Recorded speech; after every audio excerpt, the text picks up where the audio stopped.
Hi, this is Munson with Munson Music, and we're going to talk about how you could play a song called "This Is How We Roll" by the Florida Georgia Line. And we're going to start off with kind of that intro lick where you can kind of start off with like some really quick 5th fret notes on the D string. And then we go to 7th fret on the D string for kind of our main deal, kind of doing a bend there. And then 5th on the D, and then 7 on the A. And then we go back to our bend lick again on the D string. And then 5th on the D, and then 5th on the A. And then we go back to that bend lick again, and then 5th on the D, and then 7th on the D, and then we can kind of do a pull off from 7 to 5, and then do the 7th fret to 9th fret slide on the D string, and then we go to 7 on the G string, and then we do a really quick slide from 9 to 7 on the D string, kind of going back where we came from. So we got 5 5 7 bend 5 7. 7 bend 5 5, 7 bend 5 7, 7 5 7 slide, 7 9 7, kind of through that part. And the chords that kind of come in to support that, our main verse chords, starts on a C major chord. And when you play C major, first finger goes to B on the 1st fret, second finger on the D string 2nd fret, and third finger on the A string on the 3rd fret. And if you strum the A string to the high E string, that sounds a C major chord, and it sounds really happy. Now you may also want to think about using something called C major 9, when we play C major 9. First finger goes to the D on the 2nd fret, second finger on the A string 3rd fret, third finger on the B string 3rd fret, and the pinky on the high E string on the 3rd fret. And if you strum the A string to the high E string, that sounds a C major 9. It sounds really groovy. So you may want to think about that for your C chords. And there are different points, actually, where, especially on the accents, where you may want to use something called a power chord for the C. And what a power chord is where you play the root in the 5th of a chord. So on the C note, you take the first finger and go to the A string 3rd fret for a C note, and then the 5th of a C is a G note. And you can take your 3rd finger and kind of play the G note on the D string on the 5th fret. And together those sound a C5 power chord. So definitely an option there, for especially for kind of those accents later on, where you kind of some cool punches where you may want to think about using the C5. And then from the C we'd be going to a G major. And we play G major, first finger goes to the A on the 2nd fret, second finger on the low E string on the 3rd fret, and third finger on the high E string on the 3rd fret. And if you strum all those together, it sounds a G major chord. It's a lot of G's, B's, and G's. And then from the G major, another way to play the G major is you can take the 3rd finger and go to the B string on the 3rd fret, pinky on the high E string 3rd fret. That changes that voicing slightly into a root 3 5 root 5 root voicing for G, if you're playing on that. And then from the G major, we're going to be going to a D major chord. Oh, or you could use the power chord. So if you dig on the power chord idea, you can kind of take the first finger on the low E 3rd, third finger on the A string 5th fret, and kind of use that for kind of that accents for the C5 and the G5. And then from there, then we go into a D major chord. When we play D major, first finger goes to the G string on the 2nd fret, second finger on the high E on the 2nd fret, and third finger on the B string on the 3rd fret. And if you strum the D string to the high E string, that sounds a D major chord, and it sounds really happy. Now you can also kind of lift off the second finger of the D and make that a D sus2, which is always kind of a cool thing to do around the D chord. Or you could take the pinky and kind of add it in on the high E on the 3rd fret and make that a D sus, or D suspended. So it's the difference between a root 3 5 or root 3 2 or a root 3 4 or root 5 4. So you may want to kind of play around with that too, kind of around the D chords. Or you could use a D5 power chord, where you do first finger on the A string 5th fret, third finger on the D string on the 7th fret, kind of playing a D and an A note together. And that sounds a D5 power chord. So you may want to kind of follow the tune that way too. It's kind of a C5 accent, G5, and then jump to the D5 and kind of do another D. Now, and basically our chord progression through the song just kind of maintains that C, and then the G, and then our D major, and another D major. Although in the chorus, especially at the 3rd time through, you'll hear this cool little jump to an E minor chord. When we play E minor, first finger goes to the A string on the 2nd fret, second finger on the D string on the 2nd fret. And if you strum all those together, that sounds like E minor chord, and it sounds really sad. Now you may also want to think about kind of taking the 3rd finger and adding it in on the B string 3rd fret, pinky on the high E string 3rd fret, and kind of working that as an E minor 7 chord. Or if you're digging on the power chord, you can do an E5 power chord by playing the low E string and the A string together, kind of playing an E and a B note. Or you could go to the 7th fret on the A string and then 9th fret on the D string and kind of get an E and an E D and a B note. So if you wanted to, you could kind of punctuate it that way too. And it's this quick little change on the D chord where after that last D, we go to an E5 and then a D5 really quickly. So we got kind of a C, G, D, E, D on that spot. So it's kind of this big punctuation. Now you could also use some strum patterns through this, and you may want to think about kind of doing 8 downs on each chord.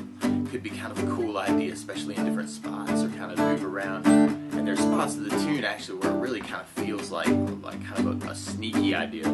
And I'm kind of doing some right hand muting, so I'm laying my right hand down on top of the saddle, and kind of just working that all down. So you may want to think about using that too. And there are definitely some places through the song actually where you may want to do hits on the D and kind of just kill it, or it's some places actually where there's kind of just big downs actually, like on our bridge part, and kind of that big C, G, D major, just kind of letting it ride.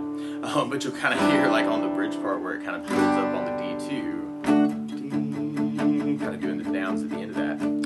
Now, a lot of times with a song like this, though, to make it more interesting and kind of support my voice, I like using some strum patterns. And one of my favorite strum patterns for a 4/4 like this is down, down, up, up, down, up.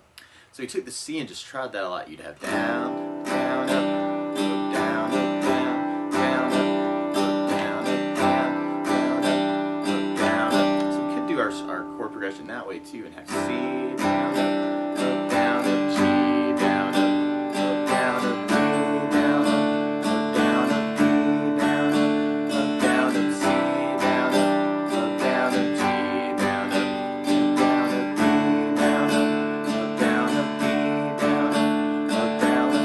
If you want to get in the E minor change in the chorus for that, then you'd have your whole pattern on the C, whole pattern on the G, whole pattern on the D, but then that last D chord, instead of doing the D chord, you could do the E minor for kind of a down, down, up, and D for a down, down.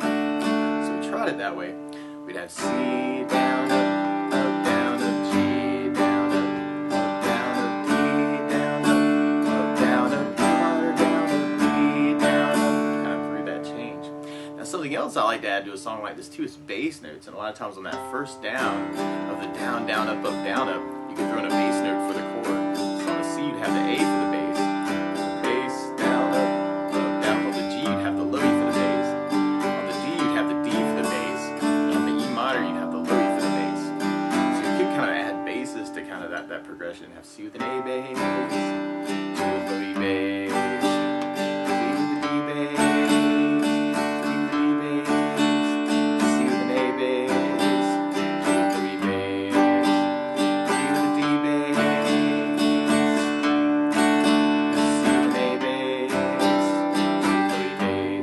Kind of work that halving change with the D, and then kind of the E minor with low E bass, D with the D bass to kind of get in that change, kind of pick it on that lick through the chorus. And that'd be a cool little variation if I was playing it out, even just to work into the verses too. Now another strum pattern I think about using through the song though is something called a 16th note strum pattern. And what I mean by that is if you're tapping your foot to the beat, right now we're dividing that beat into 2 parts with our down, down, up, down, up. So 1, 2, 1, 2, 1, 2, and that's called an 8th note. What a 16th note is where you divide that beat into 4 parts. 1, 2, 3, 4, 1, 2, 3, 4. And one of my favorite 16th note strum patterns is long down, down, down, up, down, down, up, down, up. And what I mean by that is if you take the C and do it down for 4, you'd have 1, 2, 3, 4, 1, 2, 3, 4, 1, 2, 3, 4. That's what you're doing on the first beat.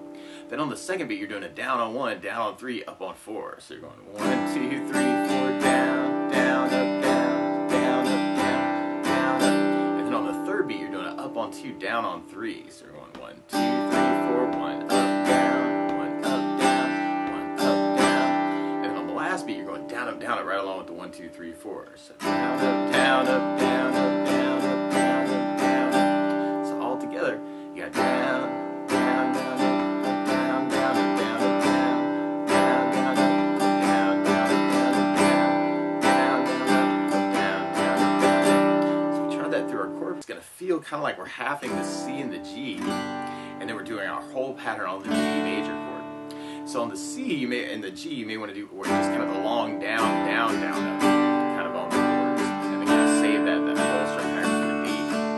So that's C down, down, down, D down, down, down, D down, down, down, down, down, down, C,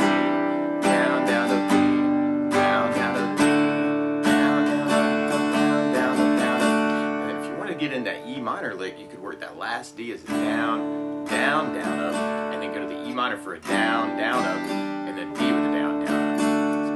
It's kind of changing the pattern slightly. But C, down, down, up, D, down, down, up, D, down, down, up, D minor, D, C, down, down, up, D, down, down, up, D, down, down, down, down, down, down, down, up. Or you could add basses to that.